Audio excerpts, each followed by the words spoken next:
thank you all for checking out this week's episode. Once again, I'm John. If you like what you heard and saw today, subscribe to our YouTube channel, find us on Instagram, Facebook, and Twitter, and check out our brand new merch store with hats, coffee mugs, t-shirts, other cool stuff coming down the pipeline. Again, thank you all for support. Be safe, and see you next week. How's it going, everyone? John here, the host of Spirit Talk, and today we're welcoming Marine Corps veteran and actor Rob Mellow to the show. Rob, first of all, thank you for your service. And for those that are familiar with Rob's career in movies and television, he's recently been in 1883, the prequel series to Yellowstone, as Yuri, and his awesome portrayal of John Toombs from Happy Death Day and Happy Death Day to You. You've also been in a bunch of other stuff with Frank Grillo, Into the Ashes, Magnificent Seven with Denzel Washington. So, again, it's great to have you on here, Rob. Thanks for having me, brother. Thanks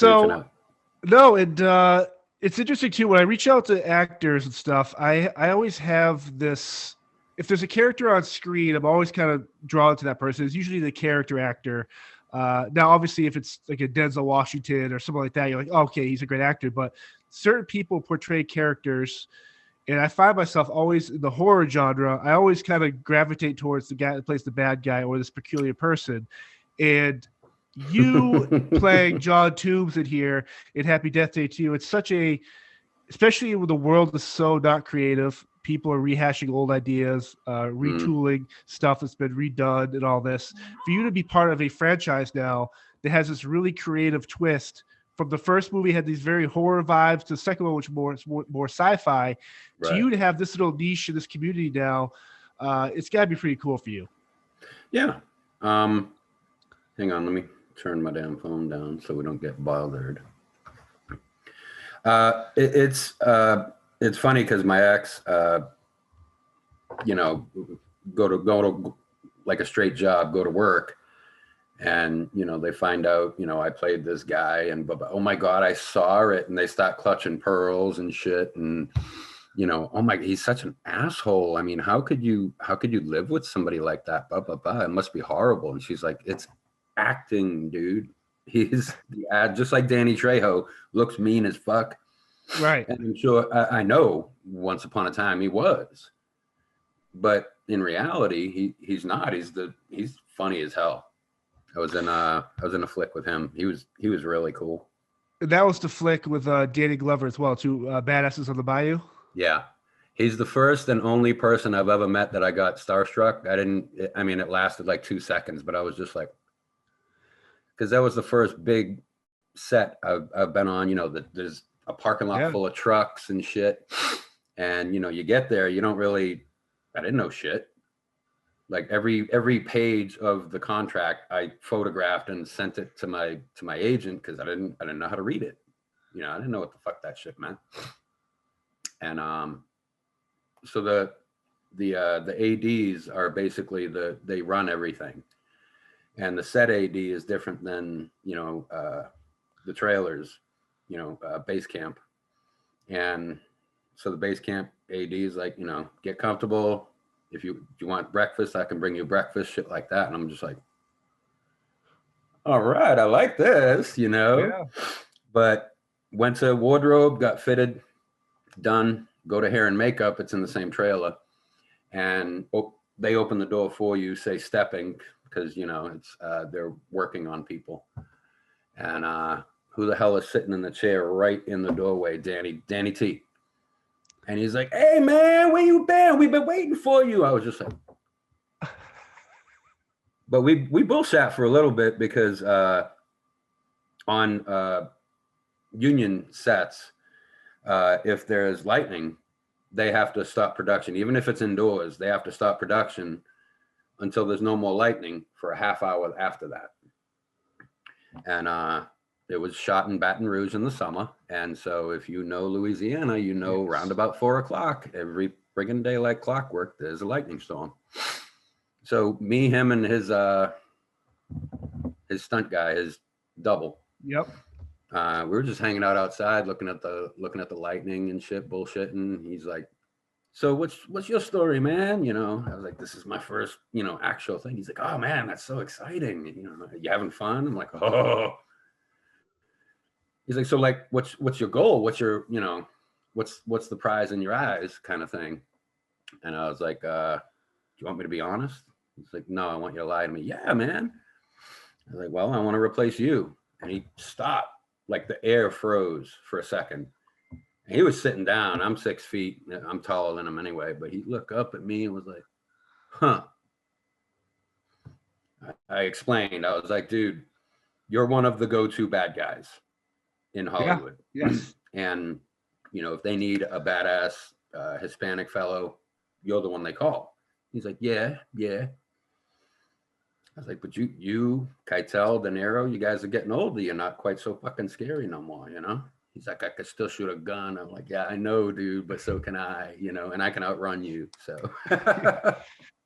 It's what the thing I love too about you, like especially now with the conventions and stuff, the horror conventions popping back off again after the pandemic. thank you, God. How cool is it for you to get out there and people be like, people show up to you and they're like, man, your portrayal of John to the Tubes and Happy Death Day and all that, like it just resonated with me. It's so powerful. Like you kind of taken aback by that now you're part of something that people for whatever reason either love to hate you or hate to love you, but you are now that character that people can kind of like look forward to meeting and talking to. No, I love it. I accept in my training, they teach about, sort of light energy, dark energy, and stuff like that. So I fully accept that I'm perfectly capable of murder. Now, would I? Depends on the situation, you Right. know? And I'd already come to terms with, the possibility of dying and or murdering somebody years and years ago. When I was 18. But it had to be for a good damn reason, Right. Somebody's invading my fucking house. I see somebody's about to get killed or, some mortal shit going down. Yeah, I'm fine with that, Does It, yeah. go ahead. Does that come from your time in the Marine Corps? And is there any correlation between, let's say, your military career and it kind of seeps into other characters where it's like that idea of violence or necessary violence, I should say? Does that ever seep through when it comes to playing someone like John Tubes or Yuri or someone like that? Well, I had to do the first horror. The first horror piece I did was 10 Seconds to Run. Yeah, And it was a little series we shot in Florida. It was shot by, they're the Jalbert brothers in the Tampa St. Pete area. And for having a 3-man crew, they did some pretty badass stuff. The shots they got, and they just let us riff. There's a whole damn dinner scene where it's just the 3 of us in character fucking around. And they let it roll for like a half hour. I'm like, did we get the shots? Half hour later, did we get the shots or what, guys? And they were just like,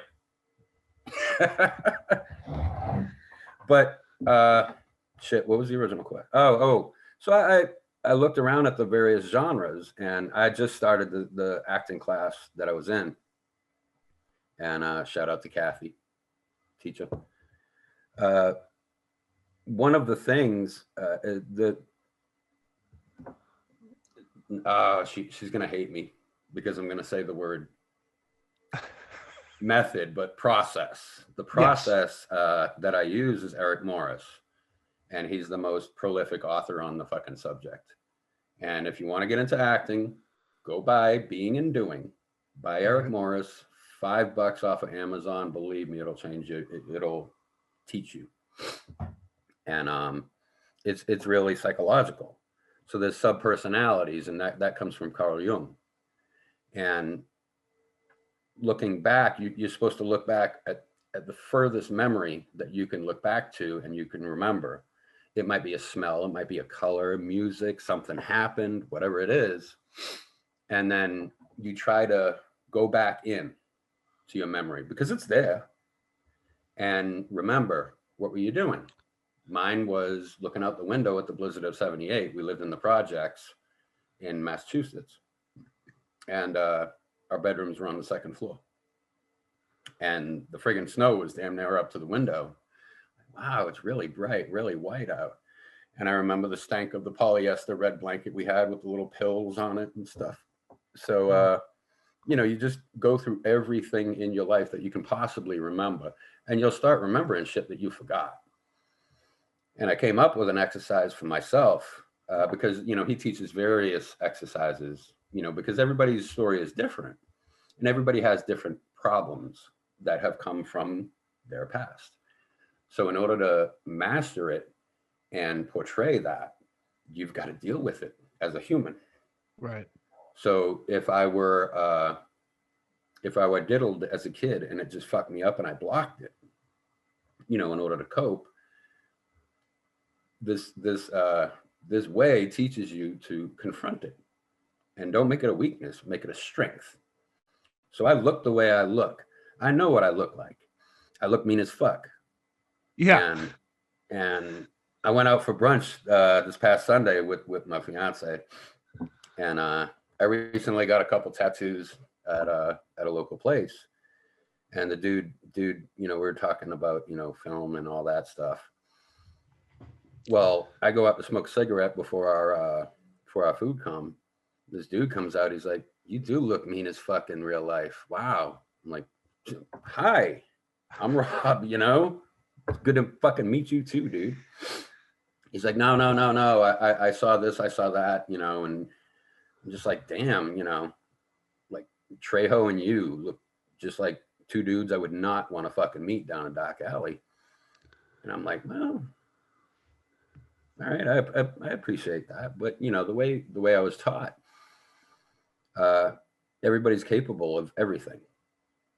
There's the story of what the hell's his name?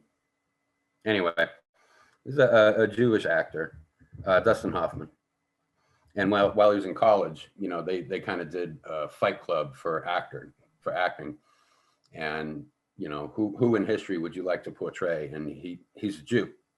And he's like, "I'd love to play Adolf Hitler," and everybody was, aghast. He was Satan himself. He was a monster. Da, da, da, da, da. He's like, no, the fuck he wasn't. He was a human being. So everything that was in Adolf Hitler to do that allowed him to justify and do this crazy shit that he did is also in me, because I'm also a human. So for like 10 seconds to run, I realized as I read the script, that character, Gideon, he does some really fucked up shit. And I realized that I myself would not do these things. So I've got to tap into that piece that would be all right with it or even encourage it. But in order to do that, I've got to pull a little bit of empathy, of humanity out of me.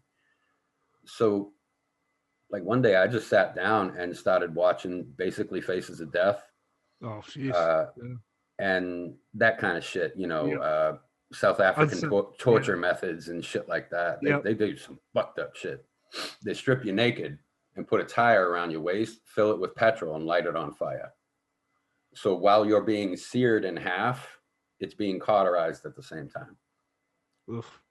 And yeah, I mean, beheadings, all sorts of horrible, horrible shit.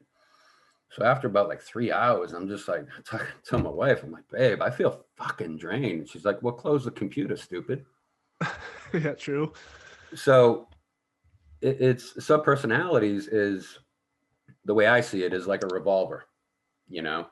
There's the chamber, which is the main personality. Click. There's another subpersonality. Click. And that speaks to Carl Jung.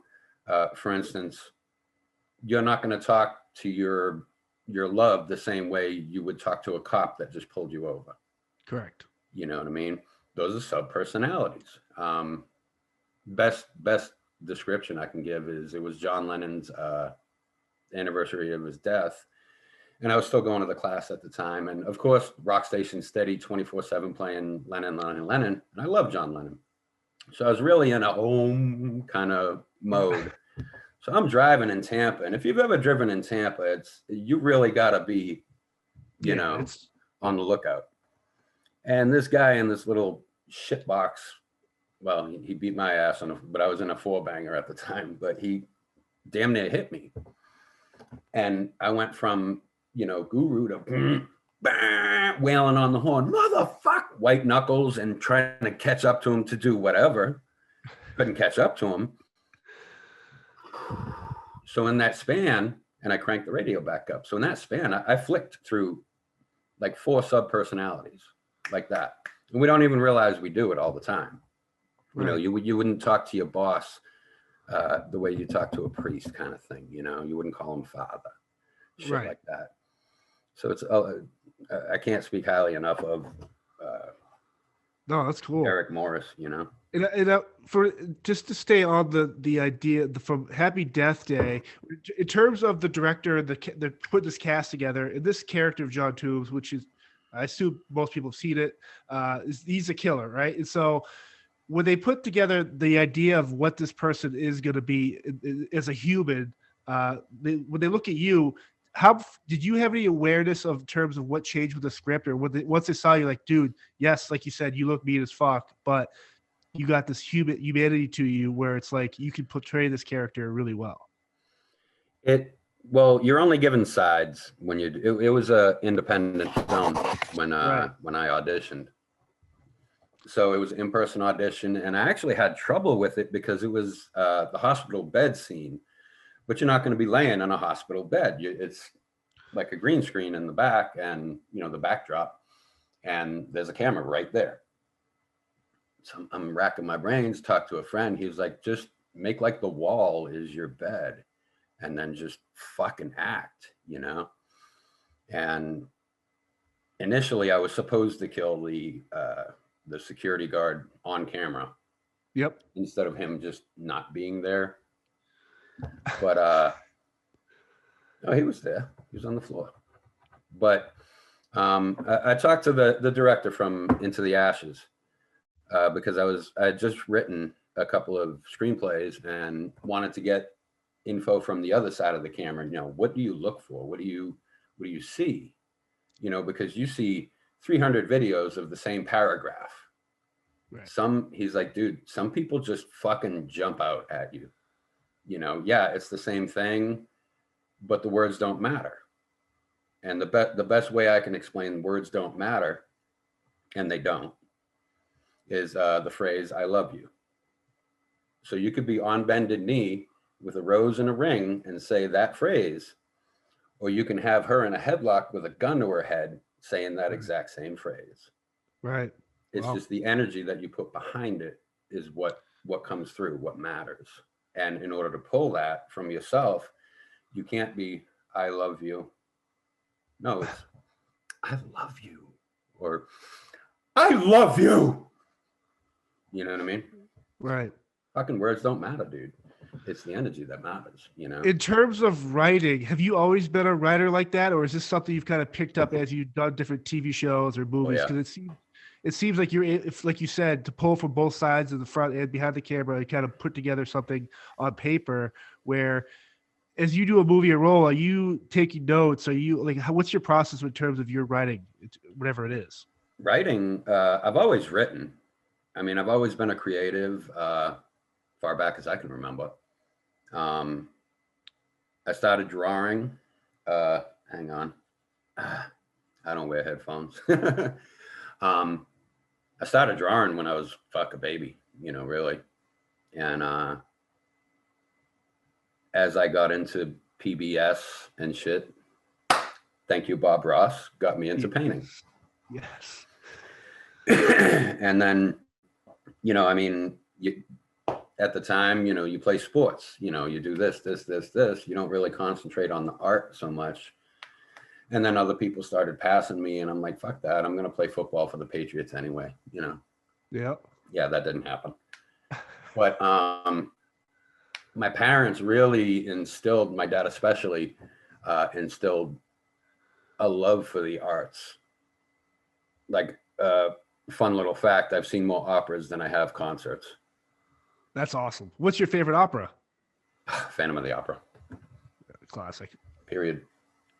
And to speak to that, and to full circle this motherfucker, because that's what I do. That was the first piece of art where I felt bad for the bad guy. Yes. I felt empathy. And, as Star Wars has progressed, Darth Vader, yeah, that's a tragedy, but he made fucking choices. This dude was born with a deformity, and the cruelty of society fucking warped his mind, and he thought he could have love. And in comes society again. No, you can't. So I felt real bad. And we had the original London cast on CD, and me and my dad used to sit in the basement. And you remember the speakers that are like yay fucking high, right?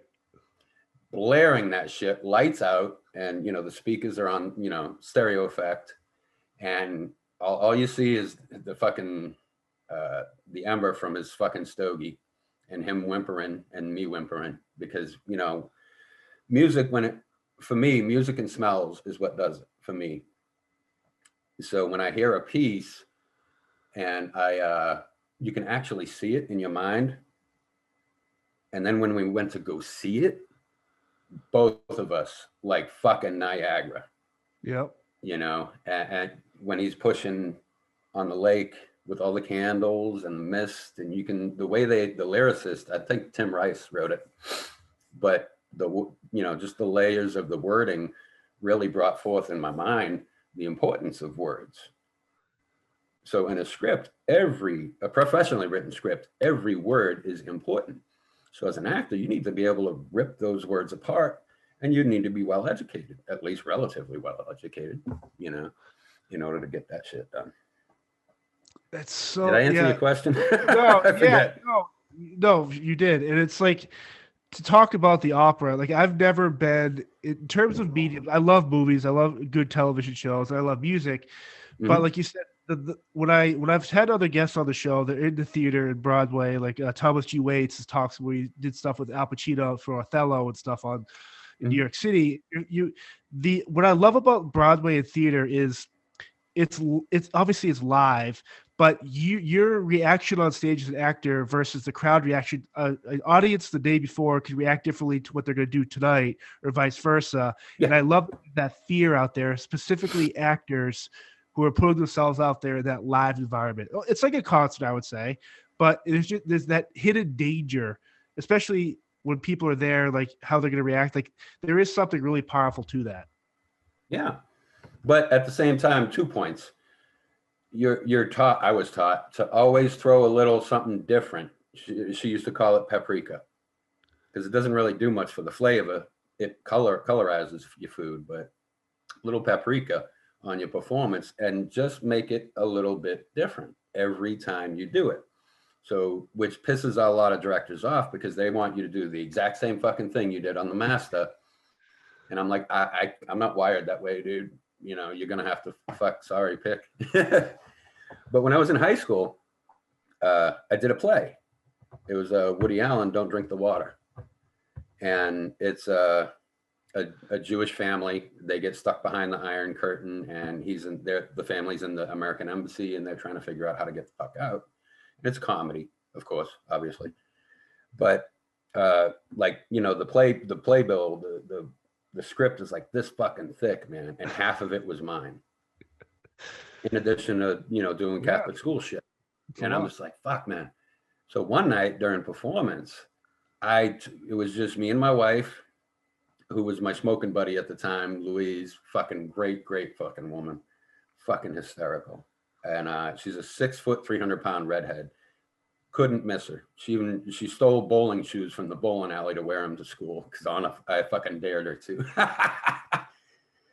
But we just naturally had comedic timing. One, we were friends, and two, she appreciated, she was into Barry White, Barry Manilow, just a variety of stuff. And it was just a scene where it was just me and her, and we went back and forth for about 10 minutes. About halfway through, my mind went whoop. Oh, wow. Blank. And she was throwing me trying to throw lines. And, I modeled this character after Jackie Mason. Okay. Yep. And you know what I mean? Yes. You're a beautiful woman kind of shit. And it was in like a choral room, not an auditorium. So it was really intimate. And it was funny as shit, because it was all students and like a few parents, but that somebody's grandma was sitting front row center, two, and one was open. So I sat down and I bullshit with her. You look very beautiful tonight. Your dress brings out your eyes. And I hit on this old grandma for like fucking 5 minutes. Eventually I remembered it. And she's on stage, she's on stage doing her nails, and he flirts with everybody, and she really helped. Wow. And I was like, all right, I got to go back in character. I will see you afterwards, honey. And I got in, finished the scene, and fucking got off stage and shit my pants. Couldn't believe I did it. And fucking people were just dying laughing. So that's what spiked the vein for acting. So is that the idea? Improvisation, I think, is so. I love going to see like sheer madness, like you said, like this off Broadway stuff where totally improvise. I find that it's just awesome how awesome people are at that. Yeah. And so, but when it comes to like scripts and stuff, how much leeway do you have to portray someone like Yuri on 1883 or John Toombs? Because it's time is money and whatever. I get that, but do they got to give you a leeway? Like, hey, here's the gist of what has to happen or be said. Do it your way, Rob. Well, it depends on the director. I've had directors that are like, you fucked up these words. These are the words. You got it? And then I've had other ones that were just like, that was fucking perfect. Clear the gate. It really depends on them. Yeah, time is money, but when you got a boatload of money, right, it ain't that bad. But like stuff like you've got to justify it. Like on 1883, when one of the guys was getting, the guy that stole stuff. Yep. And he got, smacked around. I was laughing in the back. And the director comes up. She's like, this is a rather serious moment. This. You've got to justify why you did what you did. So I was like, well, I understand Sam's point. You can't have thieves in your midst, especially now. It's really, fucked up. Yep. And so when a thief gets his ass beat, I find it funny. And she's like, shit. Okay.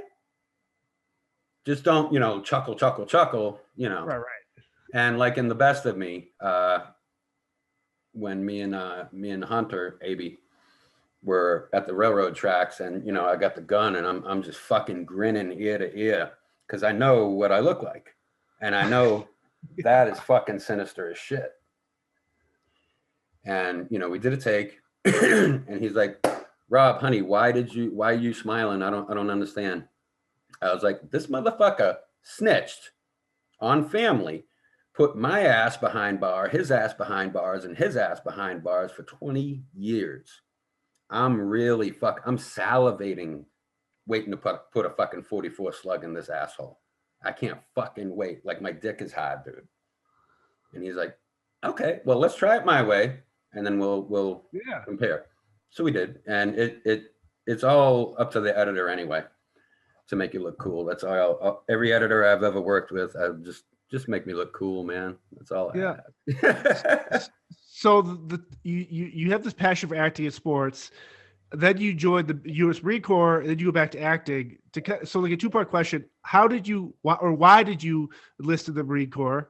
And then what from the Marine Corps put you kind of back into the spotlight in terms of, man, I really do love the acting? Well, I looked quite a bit different when I was 18, as do we all. Yeah, of course. But I never thought I would ever do acting. I never thought that was even a fucking option. So I had to, work. And the reason I joined the Marine Corps was my guidance counselor told me I had missed the SAT date, which apparently I didn't, because there was a later one. But he said I missed it, and I'm going to have to wait another year to, take the test and see about getting into college. And I knew I was a fuck off. I knew the general path of my life. I didn't know it was going to go the way it did, but of course. But I've got an older brother who's just, sorry to say, man, he's just always been a waste. Fucked up everything he's ever touched. lived at home till he was like 35, shit like that. Yep. And I'm like, I'm not doing that. I'm going to do something. I don't know what, you know, if it's hitchhike to California and live as a beach bum, I don't give a fuck. I'm not doing that. And a friend of mine and me were playing basketball in the Malden YMCA in Mass. And, you know, it's pickup games. So, you know, the next team that forms is sitting on the sidelines waiting, you know, to call a game and shit. And this dude was on recruiter's assistance for the Marine Corps. I just got out of fucking Paris Island, blah, blah, blah. And he's like, so what are you guys doing? You know, going to college? You know, what's up? I told him, nothing. I don't fucking know. And at the time, Navy SEALs had just come out not too long ago, you know, with Charlie Sheen and shit. And I'd always been athletic, always been good at, like, we would ironically play war in the cemetery across the street from me. Big ass cemetery, you know, it had a little bit of woods and shit in it. And, you know, I had a hockey stick because my dad wouldn't allow us to have even squirt guns. He was a bit of a hippie. And something that stuck with me is I run in the house, grab my stick, be like, hey, Pop, I'm gonna go play war with the guys in the SEM. He's like, why don't you guys try and play peace for once? And it never stuck to me until my mother reminded me fucking years later. And I'm like, fuck, we don't. We've got a Department of Defense who was originally the Department of War, but we don't have a Department of Peace. That's interesting. That's fucked up. Yeah. But yeah, man, that dude brought us into the office. They gave us the spiel, and I was like, fuck yeah, I want to jump out of airplanes. I want to be the guy that kicks the door in and fucking, you know, all that jazz.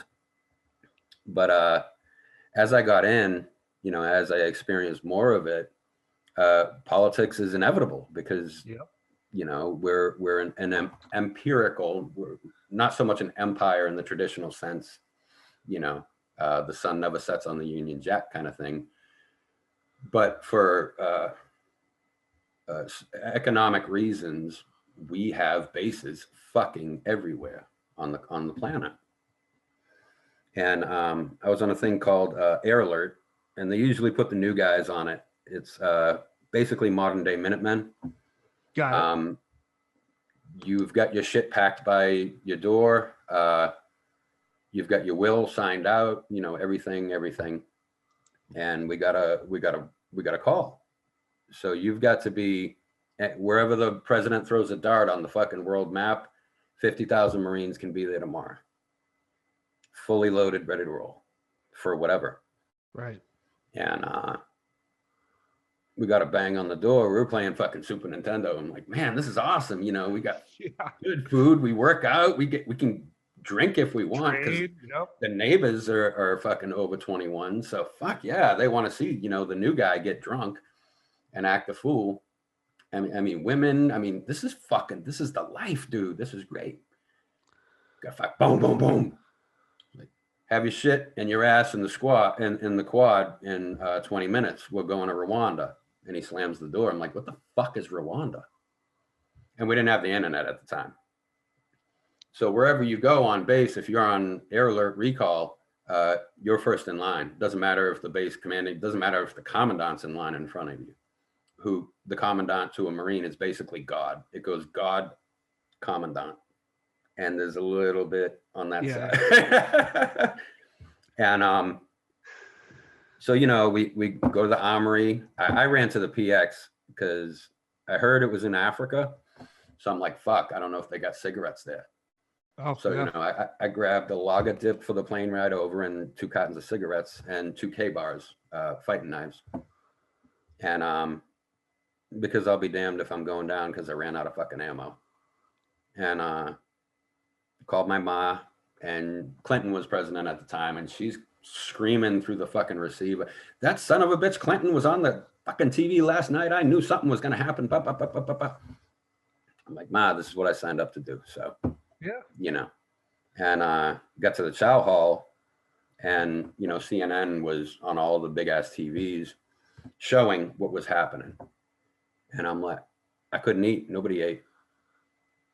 And we were just looking, and it was just like, holy fuck, 1 million people with machetes.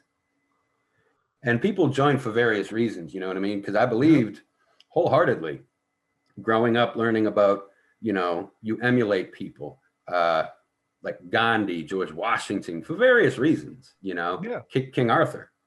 And I thoroughly had it in my head of being a sort of spiritual warrior, a paladin.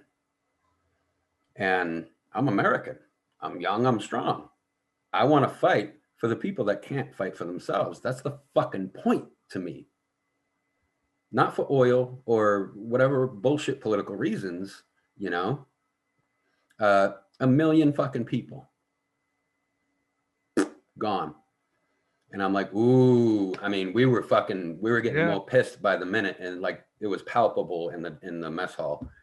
And fucking, I was just like, you know what? Fuck this. I can't eat. Let's get the fuck out of here. Get my ass to Africa. I'm gonna teach these people. Yep. And so we got back, fucking battalion, left face, because all the buses were there to take us to Cherry Point and fly over. And then he right faced us and at ease. And I'm like, what the fuck? Everybody's like, huh? Is he gonna give us like a Braveheart speech or some shit? What? We're ready to go, Doug. And he told us we're standing down. We're on a stand down for 48 hours and then resume normal duty. Like, what the fuck does that mean? And the platoon sergeant was like, we ain't going. What the fuck do you mean we're not going? You just saw the shit I saw. He's like, I know. So we went to the fucking colonel. I'm like, sir, isn't there something you can do? Somebody to talk to be like, look, my boys are ready to roll, ready to stop this shit. It's a fucking atrocity to mankind. And he said, look, you take your orders from me, right? Yes, sir. I take my orders from somebody else. And they take their orders ultimately up to the president. That's how this fucking country is constructed, son. So if you've got piss and vinegar, go take it out on the fucking civilian population. Don't call me when you get arrested, and keep it wrapped up. So that was basically, go find some motherfucker at a club and knock him the fuck out. Yep. And ever since then, I lost my will to fight. So that when I see a Chinese tank driving down my street, that's when I'll fucking fight. And you'll never hear from me again. You might find a body, but that's about it. Never again. I fucking detest war. Yeah, I love that your father talked about that too, about the idea of we're always so war. And do I feel that there is a need for people, soldiers and police and people to have the training and stuff in case there is a war? Yes, but it's just as easy to talk to people and that empathy, be kind, be a human to one another. And it's fascinating that one instance, like you said, where you're driving the car, where you were John Lennon to like the road rage. Here you were, I want to help these people, kill these bad guys to fuck this. Like I have no, like, why am I even here? And that yin and yang, how it happens so quickly is fascinating. Well, I don't think, I thought about that with the goings on in Ukraine and shit. I thought about that recently, and I'm like, logically, nobody's born bad, which kind of goes back to acting. Nobody's born bad. You've got to use the script to create how this guy got fucked up in his life to page one. And then we see that little sliver of life, and then things go on if they live, which I rarely live in. Shit. But I'm thinking if people in power weren't coercive and liars, there wouldn't be a need for it. Right. If there was open dialogue, I guarantee, if it weren't for propaganda, which are lies, yes. and things like that, that Palestine and Israel could absolutely coexist. You know what I mean? The Zohan, you don't mess with the Zohan. Perfect fucking example. You remove the bullshit and you just have people. People are inherently caring. Right, and we all love the same food, the arts, the music, the theater, the everything about it, the history. You take the media and all this other negativity out of the civilization. Again, you are correct. You will see people happy and getting along. Well, I think you got to acknowledge that there's going to be negative things. People are going to piss me off.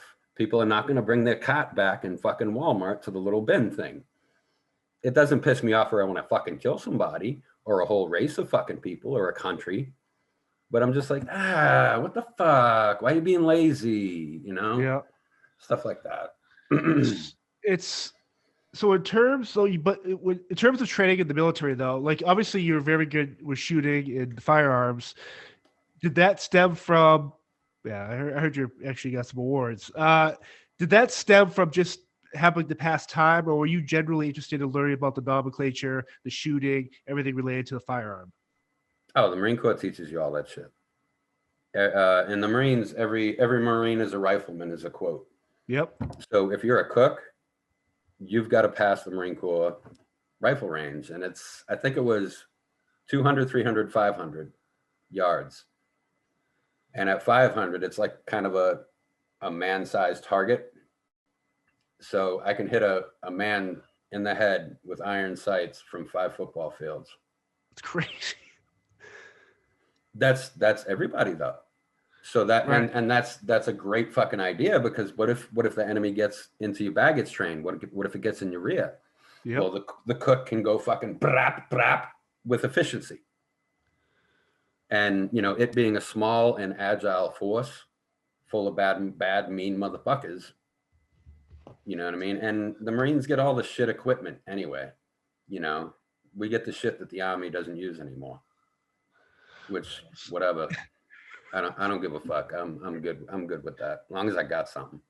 So in terms with your, obviously the Marine Corps training you have, the firearms, when it comes to transitioning to movies and television and stuff with weapons on set, and I know recently the Rust incident happened with Alec Baldwin and stuff, and we don't have to get into the he said, she said aspect of it, but the fact that there is an armor on movie sets that have this specific role, and someone like you with the military and the proper training, is it infuriating to see news like that when events like that do happen because people don't take the firearm seriously? It's just carelessness. For instance, Brandon Lee, yes. That wasn't a live round. It was just it was a blank, which is a bullet without the projectile, basically, but it wasn't a clean barrel. So whenever I've got a fucking firearm, the armorer hands it to me, very careful, blah, blah, blah, blah, blah, blah. They show me, if it's a 9 or whatever, they'll, but I want them to run a fucking pencil through it. So I can see the eraser. And then I'll fucking check it. I don't go, hey, because that's, again, stupidity. Yeah. But, you check it and you, all right, let's do this. It's sad, and it's just carelessness, and it's sad that that young lady lost her life. Yeah. Personally, I triple check every fucking weapon I got. Yep. Swords, whatever. If it's a sword made in Pakistan, fuck no. Germany and Japan make the best swords. Gotcha. Yeah, because I'm curious. For actual use. Right. for show, Pakistan makes beautiful fucking swords, but. So when it comes to, say, 1883, how many armors and stuff are on set? Because it seems like an active gun battle the whole time. So it's like, what's the accountability like for that? Well, like once an armor gives you your weapon or whatever for the day, the shoot, are you responsible for the whole day? Like even when you go to lunch? Okay. No. Okay. For every shot, for instance, those bad guys came up, the bandits came up, and we ended up fucking giving them a beat down. It was choreographed. So you've got like a fight choreographer, you've got the safety guy, you've got the armorer. It's all broken down into pieces. So everybody has a job, and assuming everybody does their job, the person over them double checks them to the AD, to the director, and action. So it's just like, one of the guys, the guy that I had to kick ass to, I give him a couple good kicks too, but he dropped his gun. Oh. And when one of the actors picked it up, he was supposed to. Yeah. And completely fucking stupid scene. I don't even think it made it in, thank God, because it was logically fucking stupid. And it's like another scene where like it's hot as fuck. This is Dallas Fort Worth area in the summer. Yeah. And it was hot as balls. And I had period clothing on. So like I had the big ass duster on. I had like a vest, an undershirt, pantaloons, all that shit. And so I took my fucking jacket off, you know, and wardrobe comes up. Oh no, you got to put that on. I'm like, no, the fuck I don't. I ain't putting that bitch back on because it's too fucking hot. You put this shit on. You can take my paycheck, you know. So logically, it's hot. Everybody's fucking hot. There's this dude hanging out by the fire in the background going, and I'm like, what the fuck are you doing? I'm just like, good God. And they pay you. Wow. Yeah. Okay. Yeah. But like, as far as safety goes, you know, everybody has their job, and we're all professionals. So your job is to be handed the gun, check it, and get ready to shoot. So you get to your one, which is your starting point in a given scene, depending on the angles and all that shit. But you go to your one, and then you wait for your cue, you know? Right. So like shooting that nurse in HDD, nobody was on the other side. I shot down a hallway. And like if you'll notice, the close-ups of a lot of that kind of shit is you know, they can get me shooting the gun, then they get her getting squibbed, and off down the hallway I go. Right. It's because those squibs are actually explosives with, you know, blood packs over them. So it's like, which that was the first time I ever got squibbed, and it was fucking awesome. That's awesome. Yeah, man. How much of your upbringing, very blue collar, I would say, from your parents, do you like all the life lessons they gave you? Like, are there times in your day now where you kind of look back and be like, now I get why my mom said that or why my dad said this? Like, how much of that upbringing, helps you realize that, hey, life can be tough, but I'm not here to bitch, be good, like all that type of stuff there? I'm going to bitch, but I'm not just going to bitch. My dad was dying, and my brother's in Boston. You know, I was there, and he went to sleep. So I went out to go smoke a cigarette. You know, when I got back up to the room, my brothers were there. So I give him a smooch. I'm like, hey, Pop, what's up? You know, how you feeling? Blah, blah, blah. He's like, what the fuck is that smell? He's like, Robbie, you smoking fucking cigarettes? I'm like, yeah, Pop. You know, he's like, you got to quit that shit. I'm like, yeah, I know, but it's, you know, it's tough. It's hard to do, you know? He's like, he looked at me, and my dad had a way of saying things in like a fucking sentence that I wish I could have. I've got a little bit more Irish in me, I guess. Yep. I'll tell a fucking story. But he looks at me and said, nothing's too hard. That's it. Oh. That's on my IMDb. Yep. I robbed the old man. But stuff, you know, stuff like that, I listen. When I don't know what I'm talking about or what I'm doing, I shut the fuck up and pay attention. And like my senior drill instructor, baddest motherfucker you'll ever meet. You know, they're talking about stress and, you know, battle fatigue and this. And he's like, let me tell you something, sons. Stress is a 45 pointed at your fucking forehead. Everything from here on out that life throws at you is fucking gravy. So I was like, all right, that fucking makes sense. Because right. I mean, if you break it down, you don't get overwhelmed. Like recently I was in a detox for alcohol. And it's supposed to be this group meeting, and there was just two people trying to dominate the fucking conversation. And you know, I'm like, I'm not into that shit. And this girl just kept yakking on and on about how the fuck she doesn't understand, or she doesn't get how she can undo this and undo that and then reform a new, more positive life and things like that. I was like, you know, and the lady called on me. And I was like, I've got a visual for you. So I stand up, right? And it's a decent sized room. And I turned to this girl. I was like, do you think that I can jump from here and touch that wall? And she's like, no. Like, why not? She's like, that's physically impossible. I was like, so I took a step. What about now? No. And after like 5 steps, everybody was like, oh. I was like, exactly. It's a fucking process. Now you might take a step back, but at least you're fucking moving, you know? Yep. And just a ton of fucking life lessons. I had a DI that was really into knowledge, battle strategy, understanding world, you know. And I'll never forget it. He looked at me. I answered a question wrong or something. So I'm doing push-ups and shit. And he gets down in my fucking face with that garlic breath, you know. And he's like, Mello, there's nothing worse than looking stupid. Nothing worse in this world than looking stupid.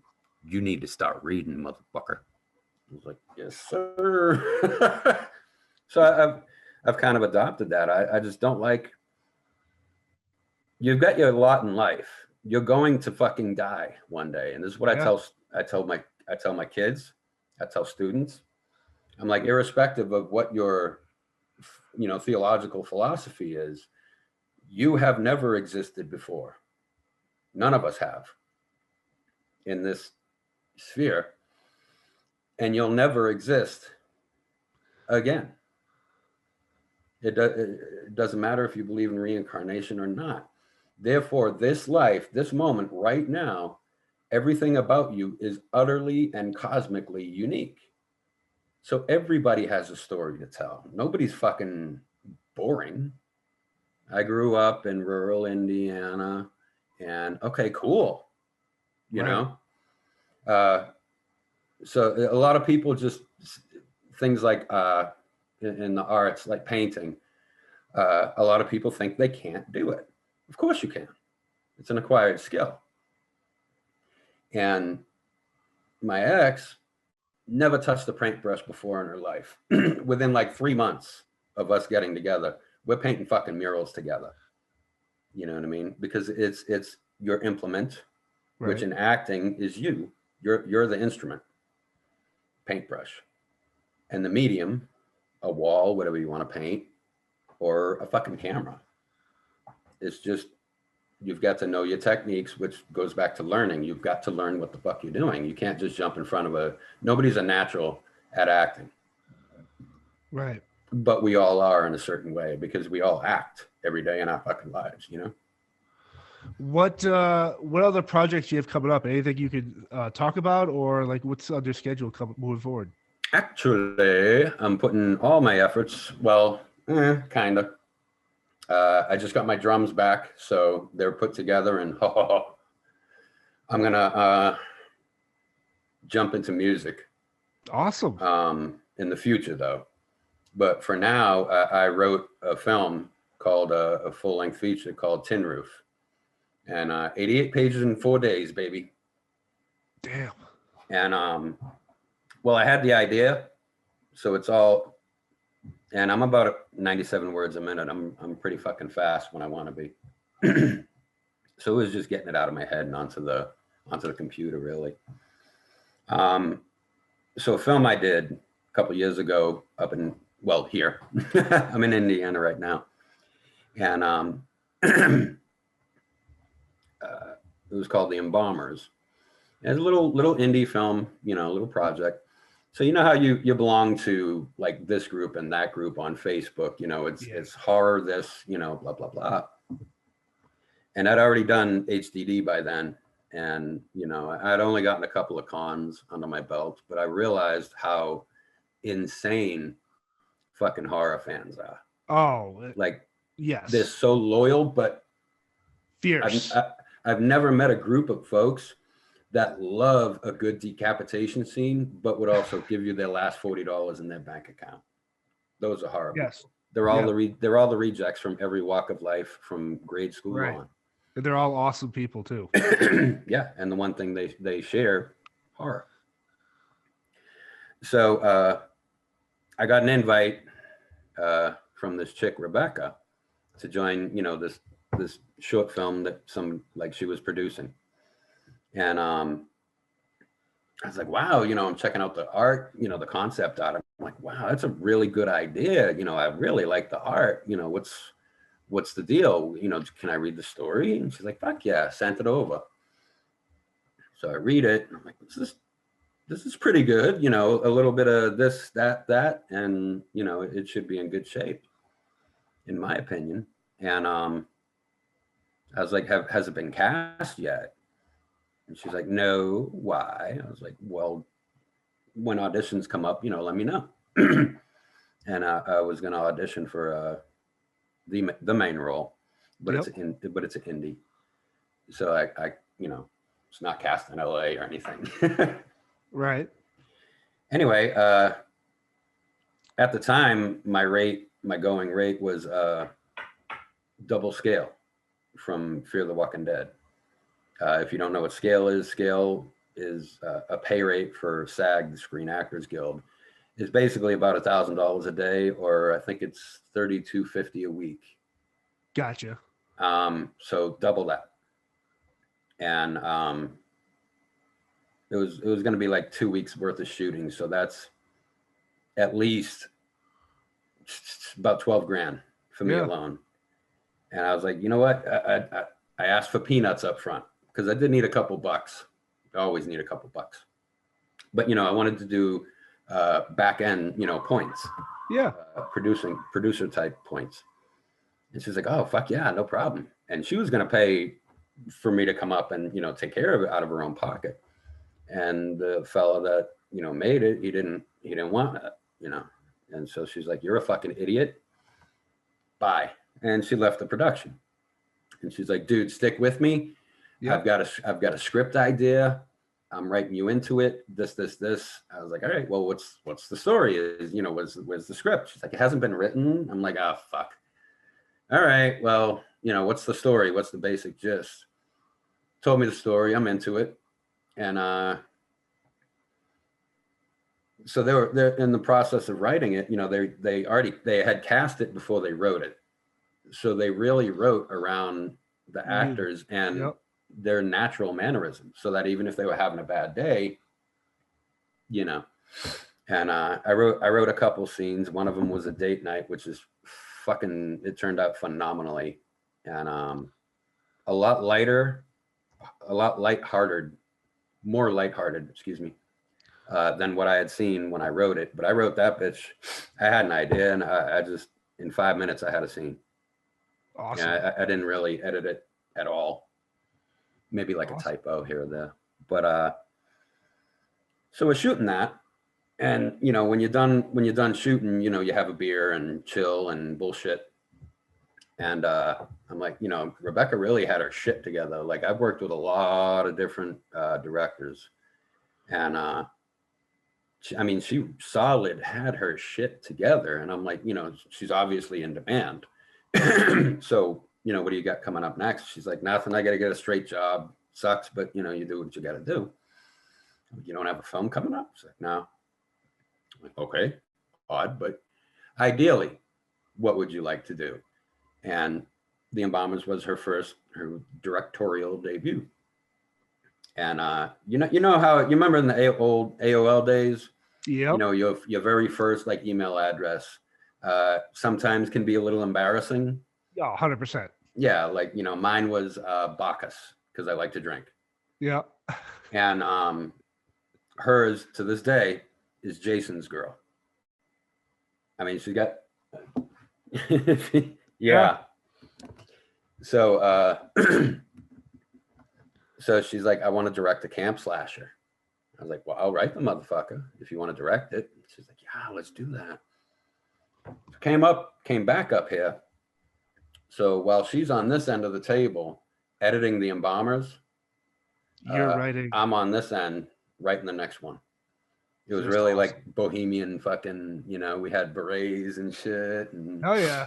So it was a mix between coffee and rum, whatever I was drinking at the time. If drink some coffee, if I'm like fucking, I need some rum to chill the fuck out. Right. but we're working on Tin Roof. We're shooting locally in Indiana, Indianapolis, South Indy, specifically, using local talent, because when I started acting in Florida, I guarantee everybody that was in my class at the time, guarantee you've seen at least 90% of them in something. Yeah. You just didn't know who the fuck they were. And so we all had to split because there was no tax incentives in Florida. You know, Dick Scott got rid of them. Voldemort, whatever the fuck you call him. So we all had to split. You know, folks went to LA, New York, Atlanta. I went to New Orleans, and it turned out pretty good for me. Yeah. And I hate seeing that, because along with the actors, the crew leaves too. So that's electricians, carpenters, caterers, painting, wardrobe. I mean, you name it. And a lot of people don't realize how many moving parts are in a film, you know, in order to get what you see that for 10 seconds, you know. And the Embalmers cast and crew really pumped me up. And I mean, Indiana's fucking beautiful. I know Axl Rose doesn't like it, but yeah. I mean, understandably, if you grow up there and nothing's really changed, like where I grew up in Boston, it's fucking completely different. Yes. But I mean, Indy's beautiful. The people are great, you know, and they're starting to get their shit together with, you know, film tax credits after years and years of pushing from Indiana Filmmakers Network. Nate, what's up, man? And so that's what that's the ultimate goal, is to get bigger projects, you know, maybe studio here or there. Hoosiers was shot here, obviously. Right. But, you know, use the unique Midwest architecture. You know, like Iowa has the same relative architecture, you know, and there's tons of fucking barns and ramshackle, you know, barns leaning this way and shit. It's just, for my eyes, it's fucking beautiful. So you just got to craft a story around your surroundings, right. You know? I love it. Well, this has been awesome, Rob. Like, thank you so much. That's it. Yeah, for jumping out here. I like to keep it keep within the hour. The next time you're on here, we'll talk about more. But it was just, I'm super blown away by, you could definitely see how the aspects of your upbringing and the military career and stuff like really resonates with you. As like you're a real like heart on your sleeve type of person, and especially in industry. I think that's something that's lacking greatly. Especially when you hear all this TMZ bullshit out there. That I wish there were more people like Rob working out there in movies and stuff. So. I appreciate it. Well, we do have an Indiegogo, I have to mention. Yeah, for sure. Running. It's a Tin Roof Movie. Just look for that on Indiegogo. Yeah, we'll share the links and all that. Facebook. Yep. Yeah. One of them that I wanted to bump was it's like $150 for like a 3-hour. And it's going to be longer. I'm not going to be able to compress everything that I've learned and been taught and ingested in like 3 hours. So it's probably going to be a few days worth at least to make it worth it. But it's super cheap. Yep. And like I seen online, this one lady on Facebook says she has over 90 credits to her resume. And she's teaching a 6, is it 6? She's teaching like a 1-day course for like $350. So I jump on over to her IMDb. She's got like 6 acting credits. Yeah. You know what I mean? 6 thank yous, 6 that, you know what I mean? Yeah. It doesn't add up to anywhere fucking close to 90. I'm like, archival footage. Yeah. Right. Like bullshit is really everywhere nowadays. Fuck. Yep. So, you know, I'll teach you the craft, which is, you know, acting, pulling from yourself to portray whatever it is, how to tear a script apart, not literally, but you know what I mean? The instrument, yourself, you've got to take care of yourself. I know I do, but I don't. And the business aspects of it, you know, what makes a good headshot? How do you construct a resume? What do you do? What more specifically don't you do? For instance, in casting, you get, you know, the paper resume. Yes. And you look at it and you're like, all right. So this person was in the Magnificent Seven. Jump on over to IMDb, go to their resume. Yep. And it says uncredited. What that means is you might have been on it, you might not have, but you didn't get paid when fucking production came back through and finished off the IMDb page. So you're a lying sack of shit. You're just trying to pad your resume. Don't fucking do that. You can always lie and say you did copious amounts of theater because there's no real way to track that. Right. But IMDb, yeah, anybody that has an uncredited, gone. If you're a background, that don't count, background and extras. And it pisses me off the way Hollywood treats, BG and extras. Yep. But, I can only affect I can only create my little ripple, and hopefully it'll, but yeah, jump on over to IGG, Tin Roof Movie. You'll see it. We've got local artists, artist Terrence Muncie from Indy. He runs a Grayskull Collectibles, really cool little shop. All the nice. old fucking like He-Man guys we used to have, and the Star Wars guys. Yep. Man, he's got them all with the weapons and little accessories and shit. And he's an artist as well. He's going to be at Horror Hound this coming week as well. That's where I'm going with Rebecca, who's my girlfriend now. She's pretty incredible. Awesome. And we're going to Horror Hound to speak on a couple of panels. Love it. And find the showrunner and give him a slap upside the head Yeah. for not having me as a guest. That was actually my first con I did was Cincy. Nice. Had a fucking blast. Yeah, no, I love seeing that, especially all the actors on there, and they look like they're generally having a good time. Obviously, the crowds are receptive of their work and their legacy, but like it's fun to see the other actors and actresses just enjoying themselves in each other's company too. So yeah, well, I guess I'm a bit of an anomaly because rarely do I see guests, go to the after party of the bar, that's in the hotel. Yeah. And that's what I did. I heard after party. I'm like, fuck yeah, I'm there. I got per diem. I'm fucking rolling. I got in there and fucking like people turned around and, I'm waiting in line at the bar and they're like, they split like the fucking Red Sea. They're like, oh man, get over here. I want to drink with you. Blah, blah, blah. I'm like, okay. Yeah. It was really cool. But I made a bunch of friends. I hung out with this group and they wanted to snap photos, and I know my agent would have been pissed, but fuck him. And this dude wanted me to kill him, like choke him. I was like, are you sure? He's like, yeah, it'll be great. His old lady's waiting there, and I grabbed that motherfucker by his neck correctly. Yeah. And stopped choking him. And his eyes stopped bugging. He's like, he starts tapping. I'm like, what is this tap thing going on? Yeah. Like, be careful what you ask for, motherfucker. You're gonna get it.